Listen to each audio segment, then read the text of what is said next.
Hi and welcome to another Carpenter tutoring tutorial. I'm Amy and today we're going to be talking about order of operations. So our first question is, what is order of operations? Well, math is really a language and it's called the universal language. So what that means is no matter who is looking at a math problem or where in the world they're working on a math problem, we have to make sure that we use the mathematical language in a consistent way. What that means is we have to have a set order for how we handle operations so that when we have a complicated mathematical expression or equation, one person doesn't come out with one answer and a different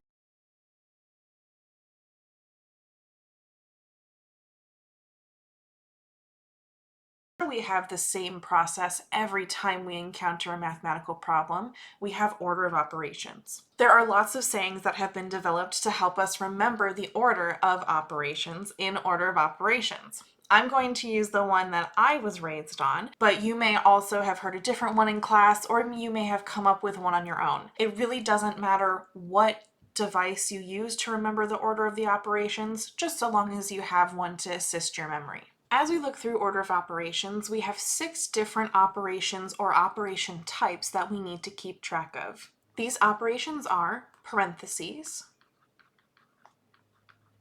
and really parentheses is a shorthand for any grouping symbols that you might see. So these could be parentheses, they could be brackets, they could be curly braces. Anything that groups certain values and operations together falls into this category of parentheses. The next is exponents.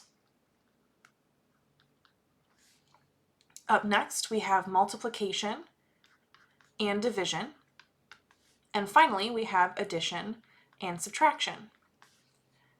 In terms of remembering the order of these operations without using the mathematical terms, the system that I learned is the mnemonic please, excuse, my dear Aunt Sally.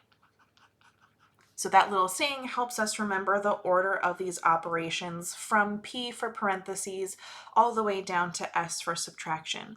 Now, one thing that you might notice that I haven't talked about yet is the horizontal lines that we see with this order of operations. These horizontal lines are telling us really the order that we have to handle these operations as we read the problem from left to right. When there's a level that only has one operation within it, we handle all of that operation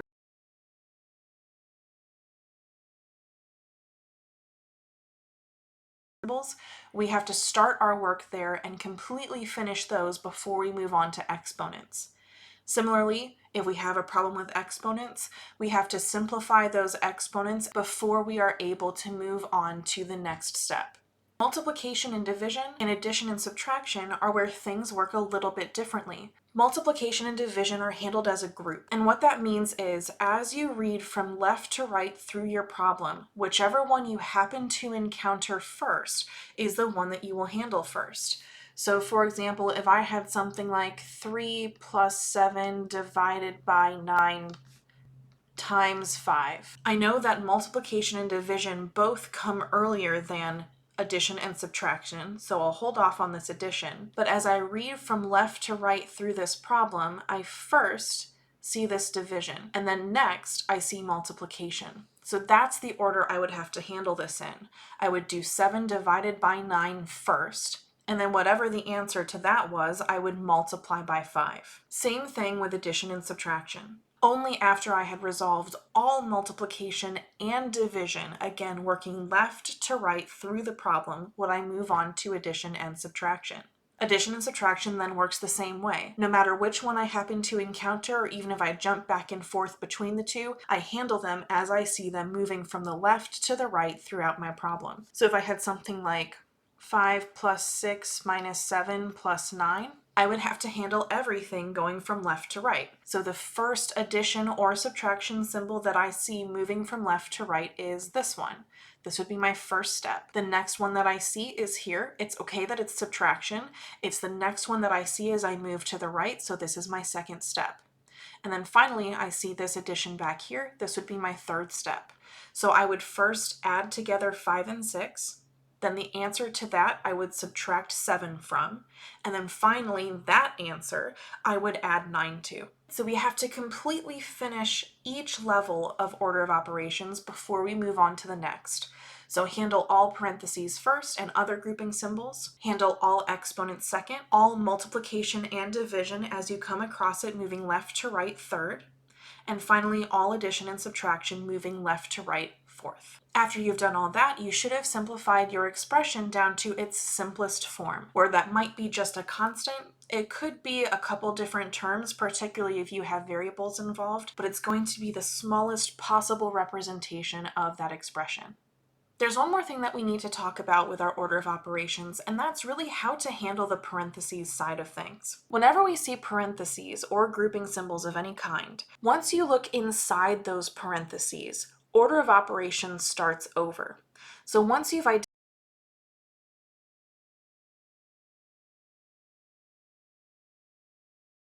that's the first step of order of operations. But once you know you're focusing inside those parentheses, you have to use the other steps of order of operations to simplify inside the parentheses first. And only once you have simplified that expression inside the parentheses or grouping symbol do we move out of that grouping symbol to the other parts of the expression. To see an illustration of this, let's consider something like 4 plus the quantity 5 times 9 minus 3 minus 7.